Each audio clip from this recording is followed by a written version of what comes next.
Program Sindiket tahun 2026 dengan tema menelaah kedaulatan energi nasional di tengah ketidakpastian geopolitik global.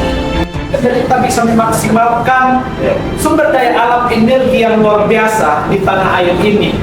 Kita konsisten dan novel energi terjadi. Periode lalu sudah dibahas oleh DPR, kurang satu pasal sampai hari ini tidak selesai. Ketika kita bicara soal energi, maka kita akan dihadapkan dengan tantangan pembelian. Sementara kita itu masih dikenakan 19% dan bahkan ada yang naik. Bagaimana kita menguasai rantai pasok, bagaimana kita menguasai rantai nilai, dan arah diplomasi energi kita sendiri. Apakah itu akan berdampak terhadap pertahanan energi nasional kita? Selanjutnya ada Bapak Wisman Bahtiar selaku Direktur Eksekutif Pusat. Bapak Wisman, terkait pemerintahan Presiden Prabowo hari ini, kita ingin menetapkan subsidi energi konvensional itu sebesar 210,1 triliun di era APBN tahun 2026. Nah, ini kan didorong oleh tingginya konsumsi juga fluktuasi asumsi makro kita. Nah, di Timur Tengah itu, Pak, harga minyak mentah itu jauh melampaui asumsi RAPBN kita. Nah, seberapa lama sih bantalan fiskal kita ini mampu bertahan? Dari tadi minyak mentah kita kan jauh ya melampaui APBN itu. Dan kita juga kan masih mengimpor nih sekitar 30 juta kiloliter BBM per tahun. Itu kita masih impor BBM. Kemudian, nah dari sudut pandang ekonomi politik, karena Bapak juga pakar ekonomi politik, siapa sebetulnya Pak aktor atau entitas siapa yang paling mendapat keuntungan besar nih dari bisa dibilang skema tata niaga impor kita, kemudian skema dari transisi energi kita JNTP ini kan seringkali dikemas dalam bentuk komersial. Nah, bagaimana kita memastikan bahwasanya pendanaan iklim kita, transisi energi kita ini tidak menjadi jebakan hutang baru Pak, hutang baru bagi Indonesia ke luar negeri. Nah, ini seperti apa untuk mencapai kedaulatan lagi-lagi RAPBN kita supaya stabil, tidak menjadi hutang baru gitu Pak di tengah juga krisis geopolitik global kita. Mungkin dipersilakan kepada Bapak Wisman Bahtiar untuk menyampaikan pandangannya. Saya? Iya. Mulai Pak, kita sudah menunggu. Bismillahirrahmanirrahim. Assalamualaikum warahmatullahi wabarakatuh. Bismillah, alhamdulillah. Pak Ramos lagi hormati, Mas Dedi,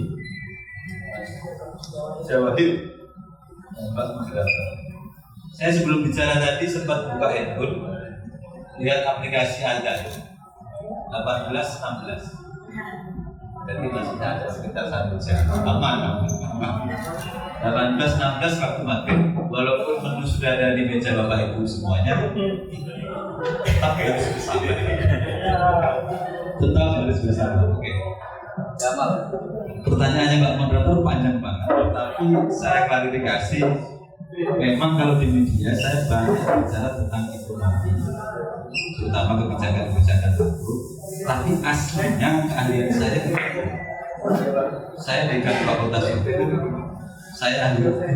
Tapi kalau diajak bicara bisnis, oke. Karena nama di DPR sudah membahas tentang asumsi anggaran energi dan subsidi jadi juga oke. Menjawab pertanyaan dari Pak Moderator, nanti ada kaitannya sedikit ingin saya sampaikan, ada beberapa materi saya ingin saya sampaikan. Berbicara tentang energi ini sangat benar. Apalagi teman-teman yang di hadapan saya mayoritas, tidak semuanya, mudah. Karena apa? Karena bicara energi ini biasanya bagi kalangan pemudi tidak begitu menarik. Anak muda lebih suka bicara politik, bicara pilpres, bicara korupsi, bicara DPR, bicara pilkada, tapi bicara energi itu agak jarang. Tetapi kalau sekarang reform sedikit bicara tentang energi dan teman-teman muda itu concern tentang energi luar biasa. Ini saya kira modal bagus bagi Pak Dewan Energi, bahwa Dewan Energi itu tidak sendirian, tetapi didukung oleh kalangan-kalangan muda yang ke depan nanti akan banyak peduli energi. Kenapa? Karena energi hari ini itu adalah bisa jadi kalau dulu nomor sekian ya, saya bahkan mengatakan nomor 2, bisa jadi sekarang nomor 1. Mungkin nomor 1 tetap panjang mungkin, tetapi 1 detik tanpa energi hampir itu tidak mungkin. Listrik mati 1 menit saja itu kerugian secara ekonomi sudah luar biasa. Impor BBM terhenti 1 hari saja itu juga luar biasa efek ekonomi dan politik serta sosial. Termasuk tadi disampaikan Pak Moderator, cadangan BBM kita yang dikatakan 21 hari atau 22 hari itu juga sangat rawan karena sebenarnya itu adalah cadangan komersil milik pertamina. Kita belum punya cadangan strategis, kita belum punya CPE yang PP-nya baru disusun dari teman-teman di DEN tentang cadangan penyangga energi. Nah, oleh karena itu kalau hari ini kita bicara tentang energi dan energi itu dalam konstitusi termasuk bagian dari pasal 33 ayat 2 dan ayat 3 yang penting bagi negara dan menguasai hajat hidup orang banyak. Karena penting bagi negara dan menguasai hajat hidup orang banyak, maka energi ini termasuk yang memang harus dikuasai oleh negara atau diatur oleh negara. Next berikutnya Pak. Jadi teman-teman semuanya sekilas saja beberapa yang ingin saya sampaikan. Nanti saya ingin jawab pertanyaan Mbak Moderator. Mbak siapa namanya? Raihan. Saya Raihan kan kenal ya Raihan. Saya ini Mas terus Mbak. Oke, tadi disampaikan oleh Pak Ramos, saya sedikit mengulang. Bicara tentang kedaulatan itu tidak lepas dengan ketahanan dan kemandirian. Kita cek satu-satu. Kalau kedaulatan, kok kayaknya sudah mudah. Kita cek. Saya edukasi di tol itu kan bicara tentang migas ya. Hulu migas, kita punya 166 wilayah kerja obrol migas. Sebagian besar hari ini sudah dikelola oleh nasional, oleh Pertamina Indonesia. Hanya yang beberapa besar ada Exxon, ada Chevron, ada Conoco, ada PetroChina, tapi itu tidak banyak. Itu kalau di hilir, apalagi sekarang impor harus melalui Pertamina kata Pak Bali.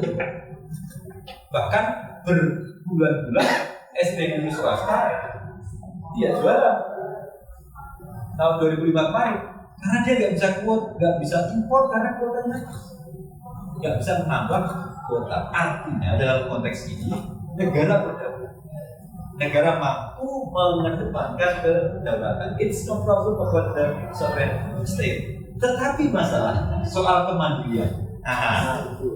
Kita cek. Kemandirian ini adalah kemampuan memenuhi kebutuhan sendiri. Ayo, tadi dikatakan Pak Yusrianto, Mbak Rehan, Pak Ramos, kita sebagian besar masih impor, khususnya migas.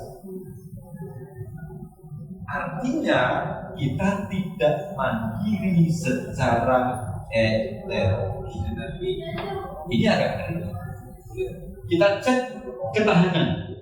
Ketahanan itu kemampuan menjaga pasokan secara stabil. Kalau bahasa Lemhanasnya itu kemampuan menghadapi ATHG, ancaman, tantangan, hambatan, dan gangguan. Tadi dikatakan kalau jangankan serat yang jauh di sana, kalau Singapura nggak kirim BBM ke kita aja juga sudah repot. Tapi kita bisa balas, gasnya stok di Natuna, Singapura juga pusing, misalkan. Nah, artinya adalah dari aspek ketahanan itu kita juga rawan. Kalau dari Tri 5 ini kedaulatan sebenarnya kita dulu enggak. Kalau kemandirian agak rawan, ketahanan agak rawan. Next berikutnya. Nah, dengan hal seperti itu, next sekarang ini tadi sudah, maka saya ingin gambarkan ini. Ada energi, ada pertambangan. Energi itu ada migas. Energi itu ada terbarukan dan tidak terbarukan. Tidak terbarukan itu migas dan batu bara. Yang terbarukan tadi sudah banyak disampaikan. Nah, migas Indonesia itu sebenarnya nggak kaya-kaya banget. Kita hanya punya 0,2% cadangan dunia. Kita perlukan 29. Kalau gas bumi lumayan nomor 13. Kita itu yang kaya tambang. Baik itu batu bara, kita nomor 5 di dunia, ekspor nomor 2, nikel nomor 1, tembaga nomor 5, timah nomor 3, emas masih 7 besar, kita kaya. Tapi kalau migas enggak. Jadi kalau soal kedaulatan, ketahanan dan kemandirian, kedaulatan energi, kedaulatan migas sesuai.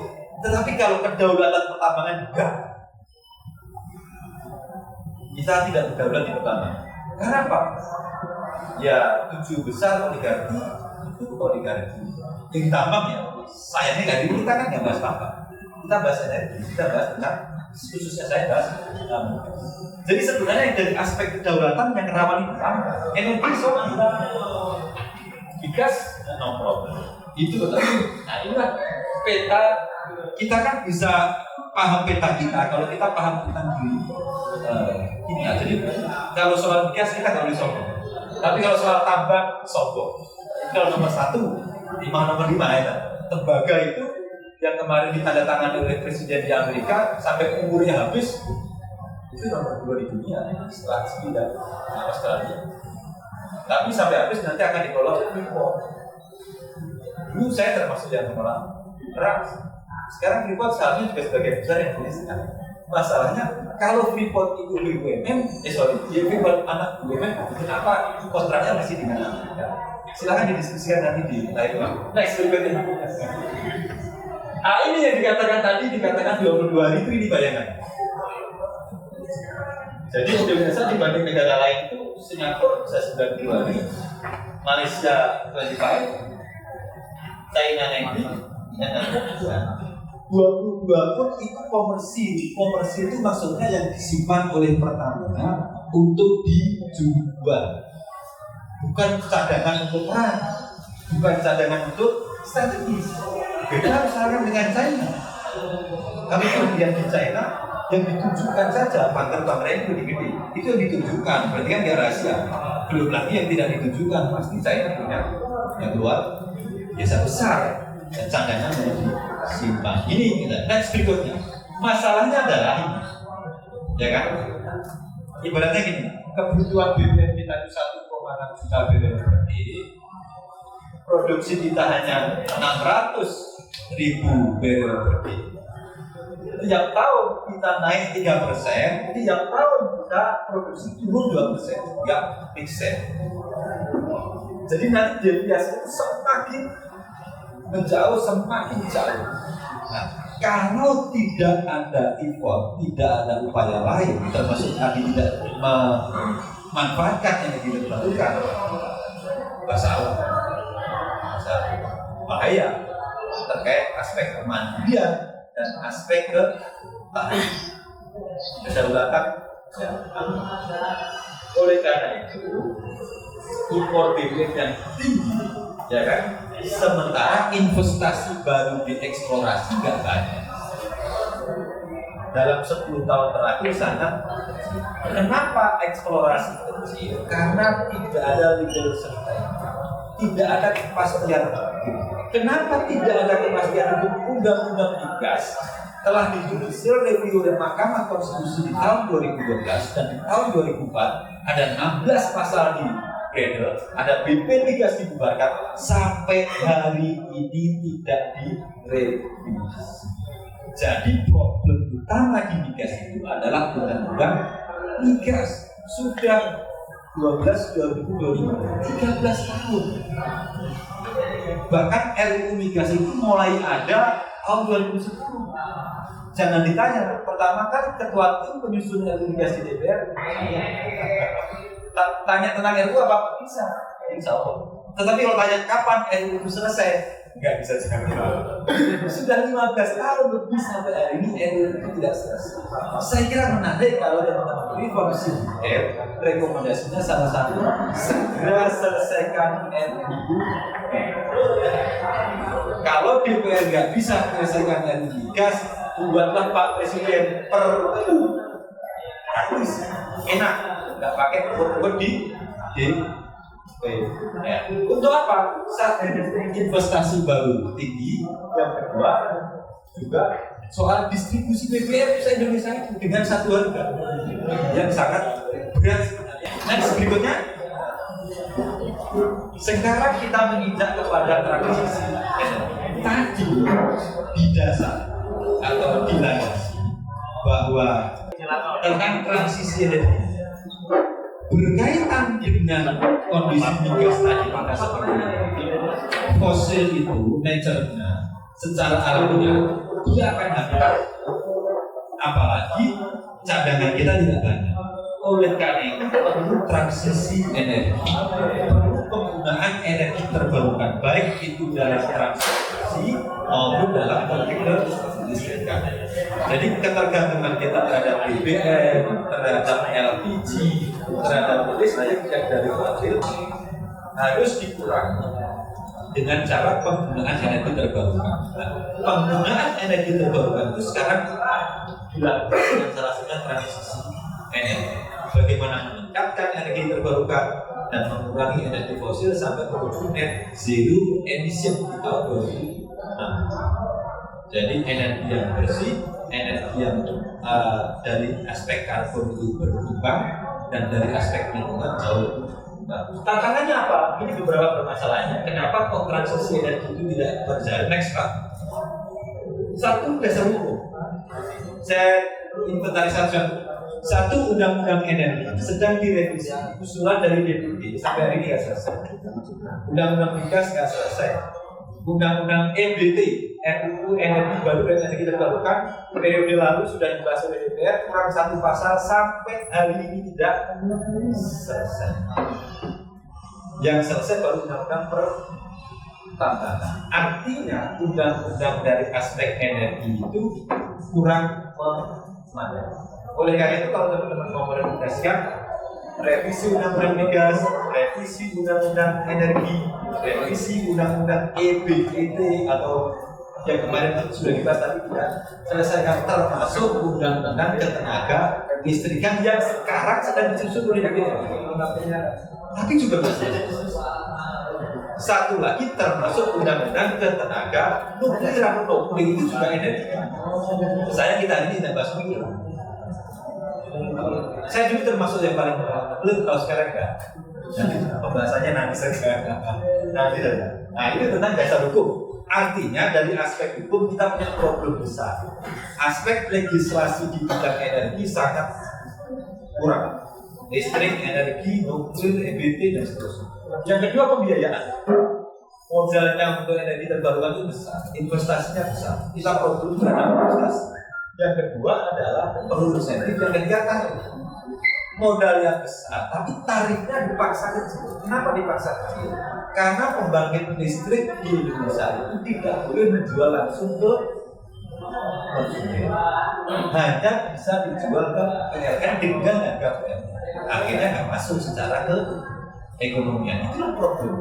Modal besar tetapi suruh menjual dengan harga yang murah atau dengan harga standar PLN. Inilah yang dibahas dengan mekanisme namanya power bidding di RUU EBT yang nggak selesai. Power bidding itu apa nanti saja berikutnya. Dan yang ketiga terakhir ada kemauan pemimpin. Dulu kan kita mau development power plant, full power plant, pembangkit PLN itu mau pensiun paling nggak 2030. Tapi sekarang enggak. Bau-baunya itu nggak sesemangat. Oleh karena itu, ya kita tunggu semangat. Dan yang terakhir mitigasi sosial, transisi itu dampaknya besar. Kerja-kerja di sektor energi nanti akan banyak terdampak dan itu sementara, Pak. Kalau pertanyaannya tadi, satu begini, subsidi energi di APBN sekitar 200 triliun itu tidak bisa. Karena APBN kita itu 3.400 triliun dibanding pemerintahan di zaman dulu subsidinya itu sampai 400-500 triliun. Yang kedua, filosofi subsidi kalau memang betul untuk rakyat nggak apa-apa. Problemnya kalau subsidi itu simpanan. Contoh subsidi untuk LPG. LPG itu besar dan kita tahu banyak terjadi penurunan subsidi untuk LPG. Tapi kalau subsidi listrik enggak aman, karena yang bisa mendapatkan subsidi listrik hanya 450 watt sampai 900 watt. Untuk di atas itu tidak mendapatkan dan agak sulit kalau mendapatkan subsidi listrik. Jadi 200 triliun itu tidak besar. Nah, oleh karena itu terkait dengan migas, di migas itu ICP Indonesia Crude Price itu harga minyak mentah yang ditetapkan dalam APBD itu 70 US dollar per barrel. Sementara harga keekonomian hari ini di pasar internasional berkisar 65-66 dolar. Aman. Indonesia itu akan jebol APBN kalau tahu harga minyak 90 dolar. Bahkan kan kita pernah 100 dolar, bahkan konten dolar. Tapi kalau hari ini aman, bahkan masih salju karena 66-67 itu sedang subsidi BBM. Jadi saya kira belum ada alasan bagi pemerintah untuk menaikkan harga BBM. Yang kedua, harga BBM kita itu sebenarnya yang disubsidi hanya solar. Solar itu disubsidi Rp750 per liter. Sedangkan premium, pertalite, pertamax dan seterusnya sebenarnya sudah tidak subsidi. Tetapi kalau untuk pertalite harganya harus ditetapkan oleh pemerintah. Karena apa? Dia berekspor. Sedangkan pertamax ke atas menggunakan harga pasar yang atau pusat bisa menetapkan sendiri. Jadi sebenarnya sekarang itu subsidi BBM ya nggak kejar-kejaran, cuma ada istilah lain namanya kompensasi. Penjelasannya panjang ya, naik-naiknya kalau pelatihan itu kalau sebenarnya gini kan kompensasi. Ya sebenarnya sama hampir sama tidak ada. Jadi itu Mbak tentang APBD dalam konteks makro. Baik, terima kasih kepada Bapak Bisman Bahtiar. Boleh tepuk tangannya rekan-rekan sekalian. Jadi tadi pembahasan dari Bapak Bisman Bahtiar ini bahwasanya memang kalau dibandingkan energi dengan tambang, sebetulnya yang krisis itu tentang tambang kita. Kalau perihal energi kita masih dibilang krisis, jika tidak dikelola dengan baik mungkin akan krisis juga ya Pak ya di bidang energi kita. Kemudian tadi perihal BBM juga ternyata masih aman, masih 70 barrel per tahunnya. Begitu. Baik, kita langsung masuk saja kepada sesi Q&A tanya jawab. Dipersilakan kepada dua orang terlebih dahulu penanya ingin menanggapi perihal tadi sudah membahas perihal kedaulatan energi dari beberapa pakar kami di depan. Untuk para audiens, Bapak Ibu rekan-rekan yang ingin menyampaikan statementnya atau ingin bertanya, mengkritisi, menanggapi terkait energi hari ini, boleh disilakan. Mungkin saya minta tanggapan dari ketiga narasumber ini karena diskusi kali ini cukup kecil juga bicara soal energi. Hari ini pemerintah sudah mengeluarkan kebijakan terbaru yaitu PP 40 tahun 2025 kebijakan energi nasional, di mana salah satu titik tekannya itu adalah memprioritaskan nuklir sebagai cadangan opsi utama ya hari ini. Dan mungkin sejauh mana mungkin tanggapan dari ketiga narasumber ini implementasi dan targetan yang akan dibawa beberapa tahun ke depan terkait kebijakan energi nasional ini menurut PP tahun 2025. Ya walaupun kita ketahui di tengah tantangan krisis global ya yang sangat tegang dan ya wajar mungkin tadi ada kebingungan juga ya diplomasi yang sangat berat antara Indonesia dan juga Amerika. Tapi ya namanya juga negara kecil mau tidak mau ya harus ikut negara yang besar gitu, tidak mau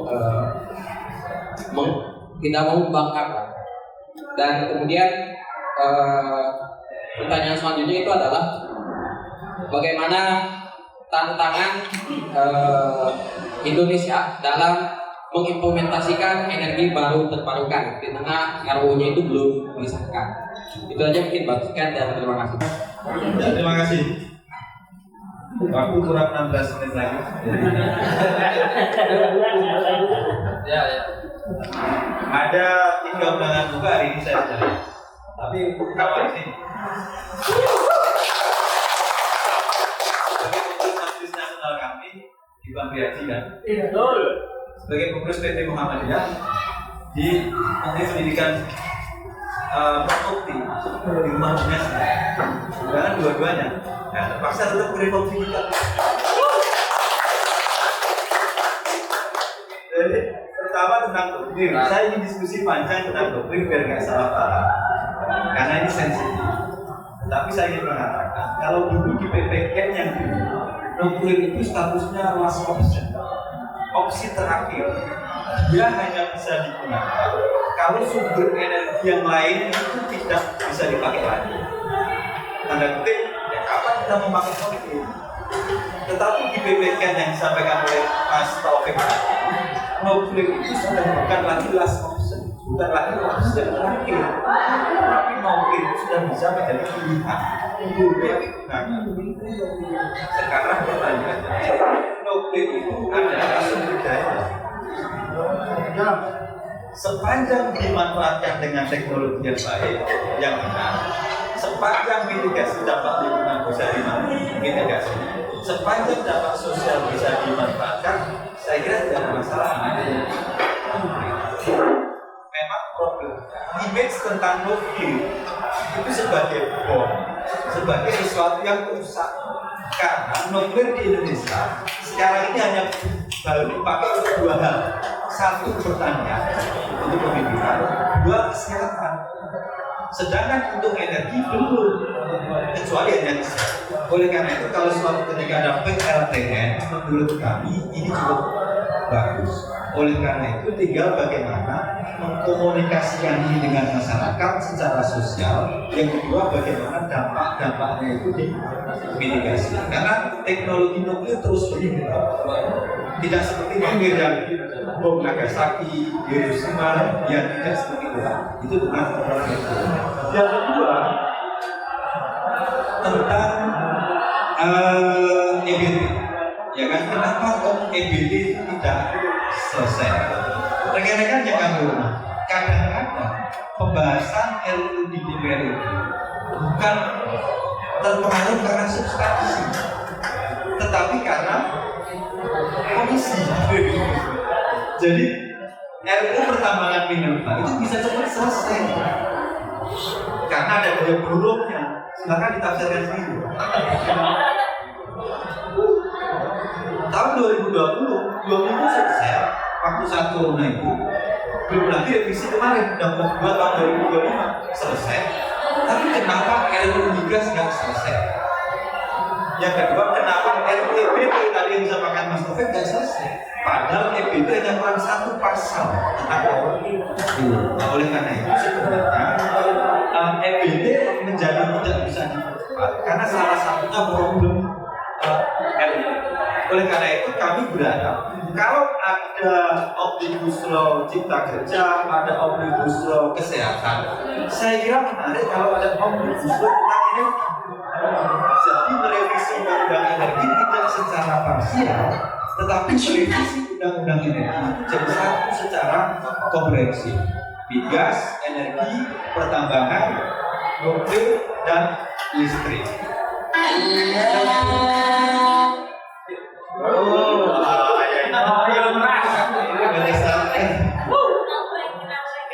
Yang kedua, yang tadi disampaikan oleh Mbak Moderator, ada energi dan pertambangan. Dulu energi dan pertambangan itu banyak terpisah. Contoh, nikel itu tambang, tapi sekarang nikel ada kaitannya dengan energi. Karena Pak nikel menjadi salah satu bahan untuk baterai listrik. Tanah jarang tadi disampaikan itu juga bahan salah satu, dia mineral, dia tambang, tetapi dia bisa menjadi bagian dari penyimpan energi. Nah, oleh karena itu sekarang bagaimana diversifikasi sumber-sumber air, teknologi-teknologi energi untuk memperkuat nikel bisa jadi energi. Contoh-contoh besar mungkin Indonesia itu masih di bawah 1% memanfaatkan energi terbarukan. Dan salah satu energi besar itu adalah solar cell matahari. Karena kita kan digaji musim sendiri. Kenapa kok kecil? Karena alat panel surya ini mahal. Padahal kita itu punya atap, punya timah, dan kita punya PT LED. Dan kalau tiga BUMN itu bersinergi, itu bisa jadi sumber energi yang luar biasa. Yang kedua, kita geothermal terbesar di dunia panas bumi, tetapi juga pemanfaatnya belum sampai 4%. Termasuk geothermal baru benar tarik datang dan diajak bahasanya. Nah, itu masalahnya terkait dengan tambang dan sementara dunia Pak, kadang-kadang bisa nggak kuat. Iya, terima kasih kepada Pak Bisman atas jawaban dari pertanyaannya. Semoga bisa terjawab. Nanti kita akan mungkin Pak terkait diskusi ini masih panjang ya Pak, belum bahas tentang tenaga listrikan, kemudian tambang, migas dan lain sebagainya. Karena hari ini kita fokus pada energi. Mungkin nanti misal ada pertanyaan boleh nanti ada akan diupload juga di YouTube. Nanti ketika ada pertanyaan bisa komen juga di YouTube Reformasi Weekend begitu.